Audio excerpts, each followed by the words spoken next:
IPPs और capacity charges में जल्द कोई रिलीफ नहीं मिल सकता। नून लीगी रहनुमा सेनेटर तलाल चौधरी का दो टोक ऐलान।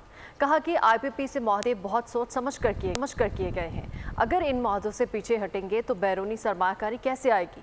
मजीद बोले कि बिजली की कीमतों और दीगर मुआशी मसाइल से हमारा सियासी नुकसान हो रहा है। सॉवरन होते हैं और ये किसी एक गवर्नमेंट में नहीं, ये बहुत सोच समझने बहुत लंबे अरसे में हुए हैं।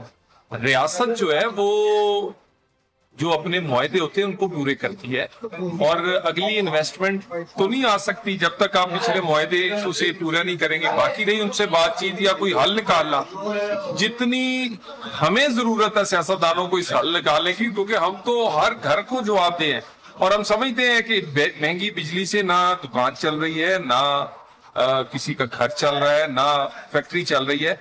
तो इसका जो रिफॉर्म है, एनर्जी रिफॉर्म्स में इसका हल निकालेंगे। जल्द कुछ नहीं होगा जब तक स्टेबिलिटी नहीं होगी, तब तक जब तक मीशत नहीं होगी तो गरीब का चूल्हा नहीं चलेगा।